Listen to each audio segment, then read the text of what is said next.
Welcome to another episode of The Artsy Raven, a show about writing and publishing with your host, J.F. Garrard. Welcome to the Artsy Raven, and today our special guest is Melanie Dale. So, before embracing her love of monsters and sneaking into Mina's fictional world, Melanie Dale published a bunch of nonfiction books, shambled around as a zombie on TV, and survived cancer. She's written episodes for the anthology horror television series Creepshow, and over a decade of essays for Coffee and Crumbs. While she has won no awards for literature, she won a Halloween costume contest one time and still feels pretty stoked about it. When she's not writing, she teaches yoga or she's battling her own brain. She lives in the Atlanta area. So welcome, Melanie. Thanks so much for having me. I remember my child, he randomly saw like this thing I had with your bio, and he's like, "Why would anyone talk about not winning any awards?" I was like, "Well, she won a Halloween contest, so it doesn't matter. Doesn't matter." Well, I mean, I've now won, since writing that bio, I've now won 2 Halloween costume awards, Oh, so I'm okay, racking it up. okay, okay. So tell me a little bit about yourself and your background. Like, are you an actor? Like, you were a zombie? Oh, that's such a fun question. I'm not an actor. I don't consider I actually have a degree in theater. That's what I went to college for. Okay. I love theater, but I never intended to do any acting. I live in Georgia, very close to where they filmed The Walking Dead, and I'm a writer, and so I have to invent reasons to leave the house, right? So I Mhm. invent reasons to get away from my computer, live an interesting life, meet actual human beings. It's really important. So I loved the show, and I was able to get on the show as a zombie just for fun, and then they kept asking me back, and so I ended up doing it a lot. And so I was various zombies on The Walking Dead for about 5 years, because it was right down the Wow. street from me. It was wonderful. I met so many great people. I learned how to die really well. and and actually, though, that experience, I met so many wonderful people, and it was so energizing. And I met Greg Nicotero, the executive producer, and he was starting a show, Creepshow. And he knew I was a writer because, you get to talking, you spend a lot of hours in the makeup chair. And so he knew that I was a writer, and he was like, "You should pitch me a story for Creepshow." And I was like, "I write nonfiction. I have 4 nonfiction books published." Like that was the world I was living in, was nonfiction. It Mhm. never occurred to me to write fiction. And he kind of shrugged and smiled. And I went home and was like, "Can I write fiction?" And I just remember sitting there going, like, with fiction, you can write anything. Anything. And it Mhm. was really exciting. So anyway, that led me to end up, I pitched some stories. I was able to write several episodes of Creepshow and just learn from like the horror masters, like legends of horror. And so that was so much fun. And I ended up getting the idea for my book that's coming out now, Girl of Lore, and writing that. And it really all started from me just leaving the office and going to be a zombie for fun. Now you said you wrote nonfiction. Like, what kind of nonfiction stuff were you I writing? wrote nonfiction. I have a parenting book. I have a book Oh, about dealing with infertility. I have a book about meeting mom friends. I have a book about what happens when bad things happen in your life and you have to pivot and experience the death of a dream. So I wrote a lot of like, how to live books. okay. Yeah, so my last book was actually on parenting. And I think as my kids got older and became teenagers, I was like, well, I don't want to write about them anymore. So I would like to create fictional teenagers, terrorize them with monsters, and write about those. Cool. So you had gone to school for theater. You went to school for theater, and then Yes. you ended up writing nonfiction, and Yes. then you became a zombie. Okay. Yeah, just a normal career path. Yeah. People ask me all the time, like, how did you become a writer? I'm like, well, I mean, zombies were involved and acting, and I don't know. I I think probably the theme for my career is taking opportunities when they arise and taking risks. You know, when Greg Nicotero said, "Oh, you should pitch me a story." Well, I had never written that kind of writing before, but what's the worst that could happen? I fail. Or, you know, but I even if nothing happened, I would still learn something from trying fiction for the first time. So I think that's kind of the theme through everything is just take opportunities when they arise. I ended up writing nonfiction books because I was a blogger back when everybody was a blogger, Mhm. and I had small children, and I had a blog about motherhood, just like all my peers. We had blogs, we read each other's blogs, and I had a blog post go viral back when that still happened on Facebook, you What was know, it back in about? the day. It was called Dating for Moms. Okay. And it was really just about, like, I kind of took moms through the bases. Like, I redefined the high school dating bases, but for like when you're a young mom and you have young kids and you're trying to figure out how to find people like on the soccer sideline. And so I wrote a blog post about it, and I read it at an open mic night at a writers conference, and ended up having people ask if they like wanting to rep me for a book deal. So I kind of fell into it. Like, I never meant to write a book about mom dating. And but it was an opportunity that arose, and I was like, "Hey, what's the worst that can happen? I could fail. Let's try it." So that's kind of just been the overarching theme of my career is, sure, why not? Let's try it. But I'm excited about Girl of Lore because this is the kind of book that I love to read. I grew up reading paranormal fiction. Have always been so fascinated with monsters and vampires, and I, Gothic literature is just my favorite. So to get to create that world, basically it started with an idea of what would happen if the characters from Dracula went to high school in Georgia, and kind of grew from there. And so that kind of story is my favorite kind of story to read. So it was really fun to get to write that. So I feel like I'm having the most fun I've ever had in my career. Okay, now I'm actually based in Toronto, so I don't know much about Georgia. So what makes it distinct, like compared to other states? Oh, well, it's one of the southerns. I mean, it's super, I mean, it's already in the 80s here, even now, early spring. Like, it's hot, it's humid. It's right now we are experiencing the pollinating. There's just so much pollen dumping down. We probably have pollen here like you have snow in Toronto. Yeah, there's still snow here. Yeah, yeah. It just dumps. Everything turns yellow. I love it. I'm a transplant. I actually grew up in Cleveland, near Cleveland, Ohio, and we went to Toronto all the time. I love it. Toronto's great. Um, but I've been in Georgia for almost 2 decades now. I've raised my whole family here, and I just absolutely love it. And coming up with some of the ideas in Girl of Lore, it was fun to think about my environment here in Georgia and how that could translate and really, really create this Southern Gothic world. So some of the flora and fauna around here. I at one point I had the town alligator kind of living in the swamp behind my house, and Oh, so my story has a town alligator because why not? So it's we have all kinds of crazy animals and things that I didn't grow up with in Ohio down here that are so fun. And it's so lush, and I love it. I really like it down here. It's hot. I don't love it in August. yeah. Okay, now can you give us a little bit of synopsis about your book, like the back cover? Sure. So Girl of Lore is about a 15-year-old named Mina Murray. And she's kind of a loner. She's a lurker in the cemetery. She loves to draw. She's kind of by herself. She ends up starting a club called Lore Club at her high school to investigate local legends in her town. She has a town that's filled with lore and stories that nobody really believes in, but they're fun. And so she starts this club, Lore Club. She's wanting to make friends. She's trying to appease her mother about some stuff. But along the way, as she's doing Lore Club, she discovers this mysterious book, and then she discovers a body drained of blood. And a classmate goes missing, and she starts to worry that the town's stories might actually be real.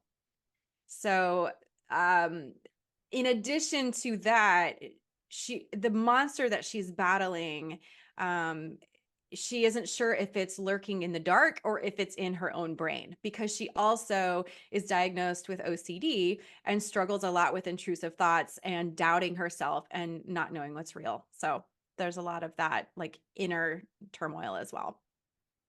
Okay. Now, in your book, Mina collects a lot of stories about local monsters. Like, did you have any favorite stories that you like in So particular? my favorite novel of all time is Dracula. Bram Okay.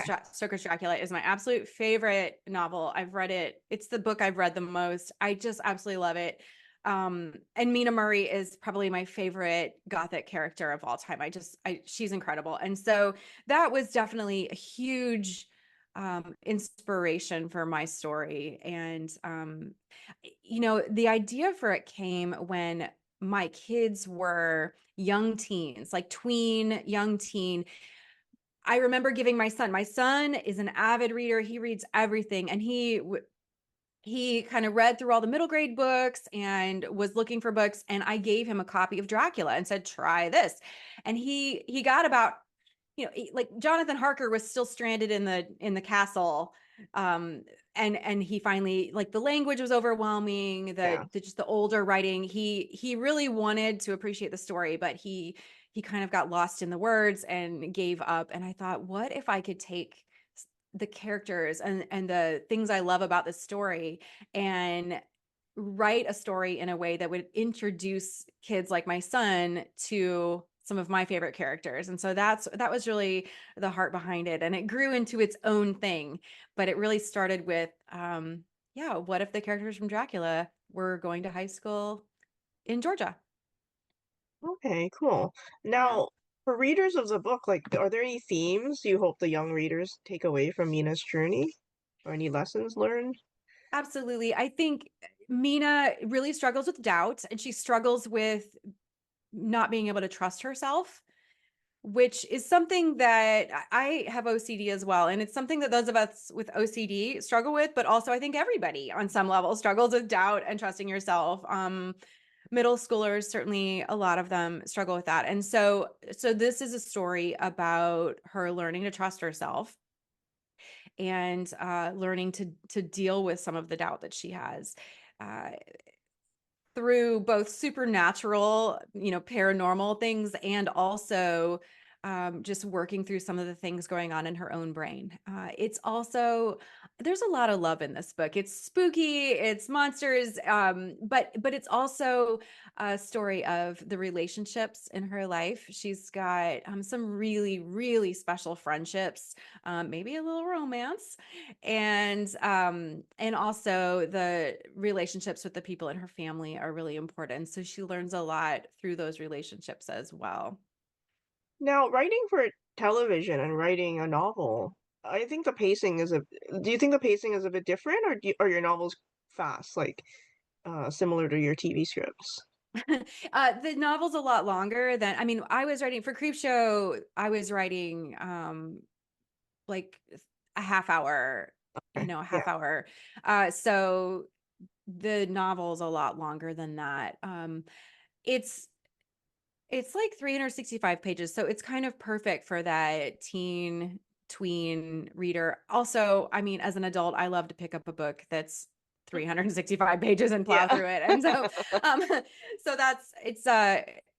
but it definitely took me a lot longer. This book, it was, it's my first novel. And so it took me 6 years from when I got the idea, and then I've rewritten it over and over again. And I'm really proud of the work that I've put into it. And I'm proud of the journey that I've taken, as Mina has taken a Mhm. journey in her own book. So it's gone through a lot of different versions, but I'm really excited for people to hold in their hands this version. So, what does your typical writing routine look like? Mm. Well, I have a Maltipoo named Khaleesi. So she generally sits in my lap. And I have to trick myself to write, like, because no Mhm. one's asking me to write. Like, Yeah. no one cares, right? You have to be your own boss when you're a writer. Yeah. So I have a foot massager under my desk that I asked for Christmas one year. And so I know that like, okay, Melanie, just sit down at your desk. You can turn on your little foot massager. I'm like getting comfortable. So I've got my dog on my lap, my foot massager going, just kind of tricking myself into work. Like, oh, this is so cozy here. Oh, now I have to work. But that's the routine. I'm a yoga teacher, so I teach in the mornings. So I generally teach in the morning, that which is good. It kind of gets me up and going, and then I come home and I eat, and then I really like sitting down and focusing on writing. Like the whole afternoon is a really good time for me. It's changed when I still had kids at home. I was writing like in the wee hours of the morning, so it's actually nice to not have to do that anymore.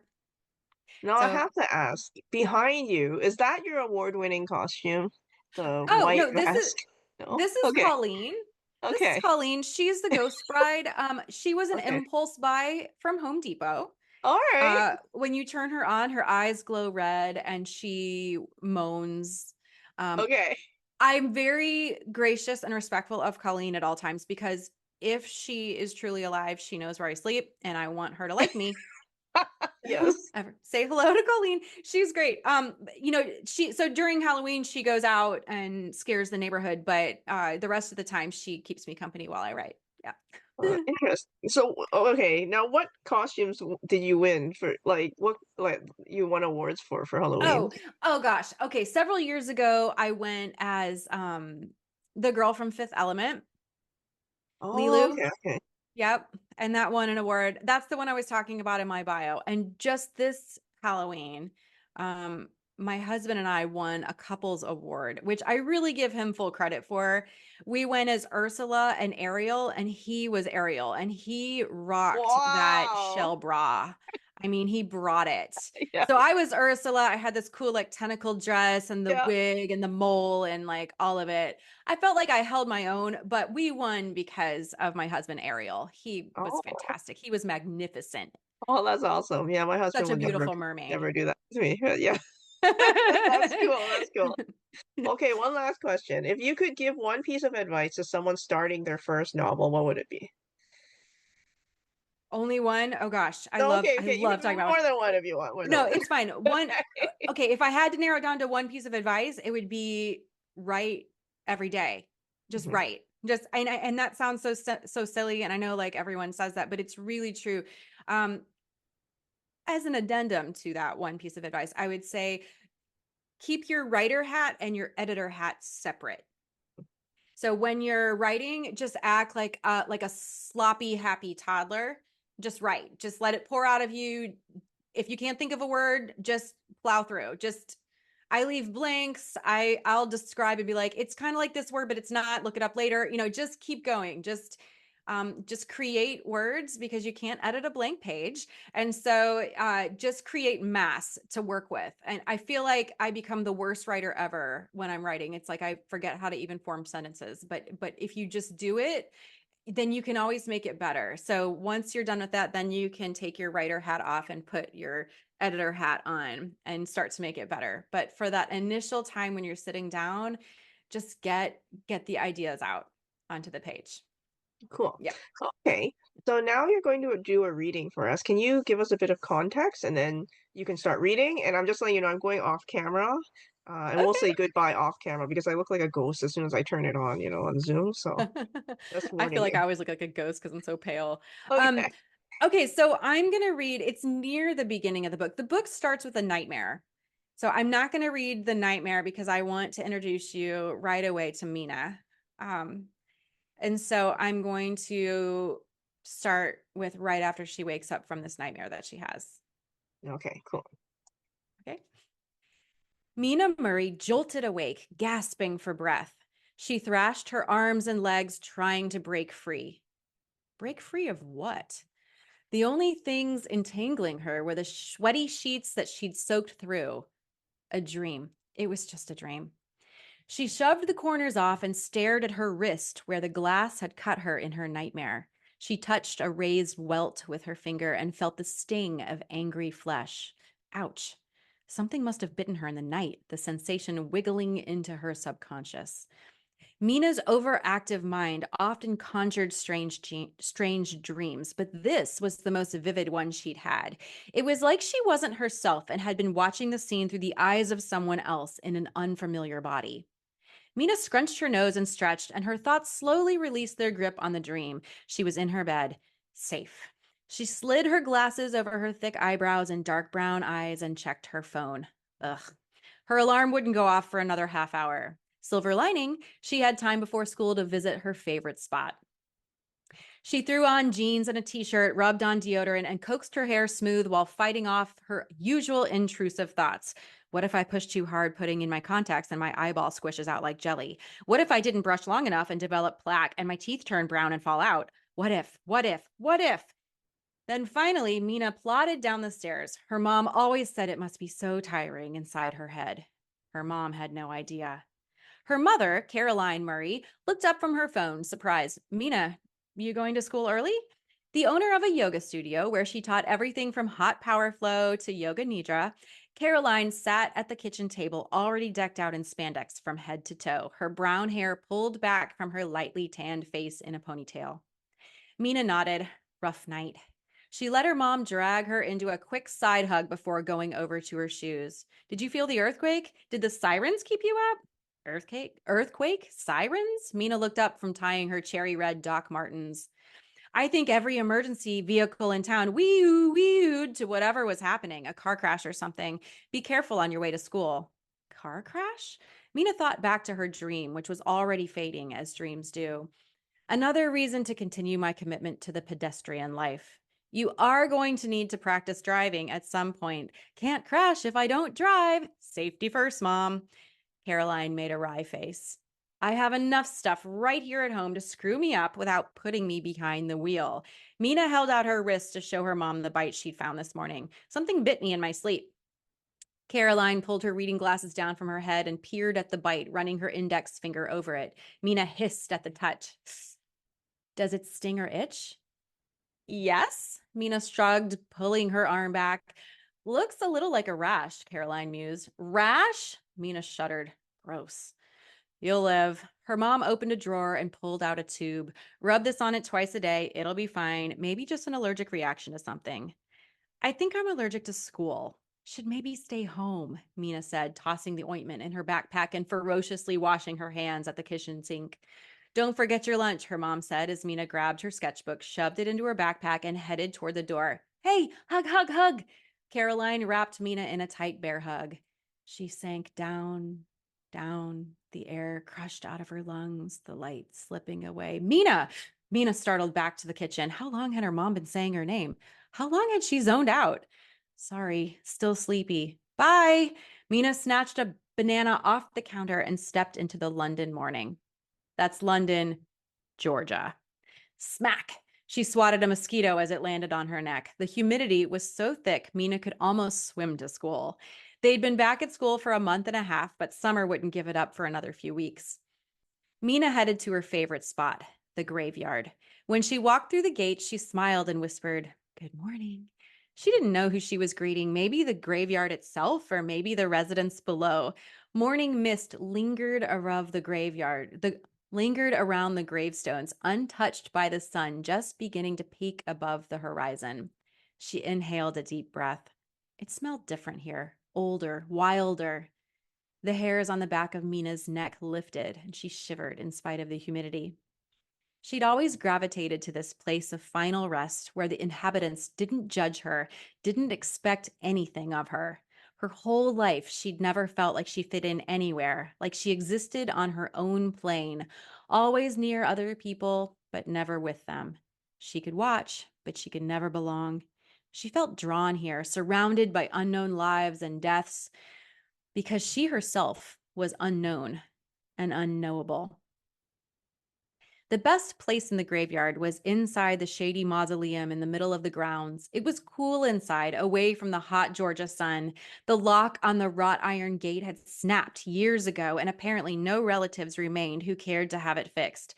Mina opened the creaky gate and crept in. She figured the dead didn't mind. The floor of the mausoleum was gray stone, and the walls contained the crypts, stacked on top of one another like a library for the dead. The air smelled musty from all the rain. Moss grew along the floor and up the walls, obscuring the names of the deceased. She loved the mausoleum. It was her own space where she could escape from the thoughts that roiled in her head. Here, surrounded by the dead, she felt calmer. The quiet was peaceful, and no one ever bothered her.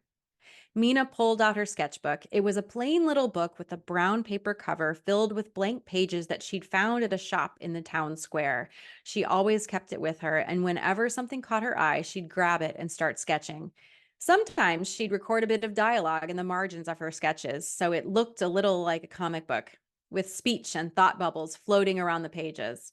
Her mom felt her drawings were a little dark, so Mina had learned to hide the really gory stuff in her sketchbook and leave the cute, fluffy stuff out around her room for her mom to find.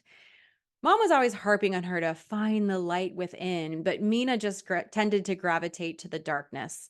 Maybe she was broken. Stab! Images of stabbing her loved ones filled her head. She gulped 3 breaths and blinked 3 times. Gripping her pencil, she released her anxiety on the page, sketching the 3 shadowy figures from her nightmare. It felt good to rid her mind of the haunting images. Letting her thoughts wander, she finished the 3, and then she turned to a fresh page and sketched the headstones stretching out beyond the mausoleum gate, adding skeletal hands thrusting through the earth.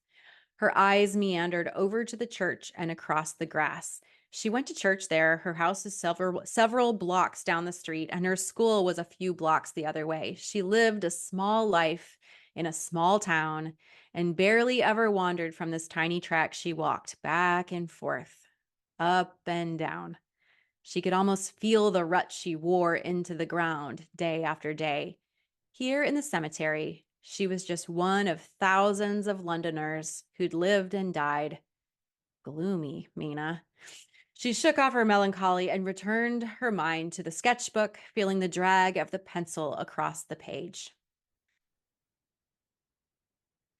Mina slid into first period right as the bell rang. While the teacher got all mathy and talked math things, Mina yanked her long brown hair into a bun and blew out a breath. She glanced over at her best friend, Jackie Seward, who was trying to catch her attention from the next desk over. They usually walked to school together, but of course this morning, Mina had left early. Jackie scrunched her shiny dark curls and mouthed, "Did you hear?" Mina shrugged and shook her head. Hear what? She'd been with the dead all morning, and they weren't very chatty. Jackie wrote something on the corner of her notebook and turned it so Mina could see. Sinkhole. Dead guy. Everyone's talking about it. Mina wrote back, sinkhole like a drain? She covered the notebook as the teacher passed around a pop quiz and then removed her hand as soon as he moved on. Jackie shook her head and wrote, like the earth sinking down and sucking a guy into a hole, before focusing on the paper in front of her. Mina's eyes widened. That must have been what the emergency vehicle sirens her mom mentioned were about. A hole suddenly opening up and swallowing someone definitely seemed like an emergency. Had the dead guy been dead before the sinkhole opened, or had the hole itself killed him? A killer hole? Her nightmare, the feeling of falling, flashed back to her. Sinking down, down, away from the light. What'd you get for number 4? Buddy Swales whispered, breathing his morning breath at her. Quiz. She was in the middle of a quiz. Geometry class, 10th grade. It was coming back to her. Mina adjusted her forearm so Buddy couldn't see that she hadn't even started and got to work.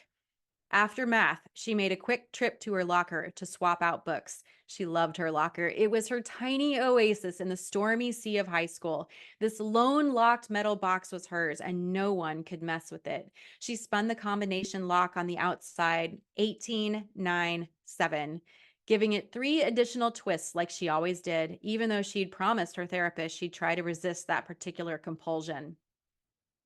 Mina lived by sets of 3. She counted in 3s, blinked in 3s, and even breathed in 3s when her anxiety spiked. She knew it was silly. Logically, she knew the compulsions didn't matter. But her brain told her if she didn't perform these little things, something bad would happen. She didn't trust herself, and her compulsions somehow kept her in check. She didn't want to stab anybody. She didn't want these intrusive thoughts. As her compulsions had gotten worse in middle school, her mom had noticed, and now she went to therapy every week. The therapist explained that Mina had obsessive compulsive disorder, OCD. She wasn't crazy. What if she was crazy? Other words for crazy: mad, insane, deranged, demented, unbalanced, batty, dotty, screwy, unhinged, wacko, lunatic, mental, cuckoo, cuckoo, cuckoo, cuckoo. Listing synonyms, also a compulsion. Sighing, Mina opened her locker. Brain, you shush. She freshened her lip balm, grabbed her notebook, and then headed to chemistry class down the hall. She whipped out her sketchbook as she took her seat in class. She leaned her head in her hand and remembered the rash on her wrist. As if high school wasn't hard enough, now she had to deal with boils and pustules. Couldn't it just be a zit like on normal teenagers? She looked at the spot. The angry redness had died down to a muted scab. The ointment must be working. She opened a fresh page in her sketchbook and drew a wrist and hand. Inside the wrist, she tried to sketch what she saw. The scab looked a little like a spider with 8 wiggly legs. At least it was healing, whatever it was, rash or strange spider bite. If it was a spider bite, maybe she developed superpowers like wall climbing or web slinging. She sketched spiders, filling the page with the creepy crawlies. Yuck, Mina. Becca Winter's voice startled Mina back from wherever her brain had taken her. She turned around in her desk and seen Mina's sketch. Mina remembered she was in second period chem class. She had no idea what the teacher had been lecturing about, but hey, she was having some kind of chemical reaction on her wrist, so technically she was focusing on the right subject, right? Why are you the creepiest person ever? Becca said, loud enough to get a laugh from the people sitting close to them. How does your brain even come up with that? She pointed a perfectly manicured finger at Mina's journal, making a dry heaving noise. Mina scowled at her. Then she looked down at her drawing and saw that entwined with the spiders, she'd drawn tentacles wrapping around them and dragging them into a hole in the wrist, the spider's legs wiggling. She must have really zoned out because she didn't remember drawing anything after the spiders. You should stop lurking around the cemetery and join a club or something. Seriously, Mina, you're getting even weirder. I'm just trying to help you. Becca offered a grimace. I club? I'm a clubber. I'm on student council, Mina said, adding to her sketch. The teacher had stopped lecturing and was now shuffling papers on his desk, allowing Becca to torment Mina without concern for getting in trouble. Yeah, because I got everyone to vote for you. It was a pity vote because of your tragic awkwardness. I try to do that at least one good deed a week. Other words for pity: sympathy, regret, commiseration, compassion, kindness, charity. Mina kept sketching.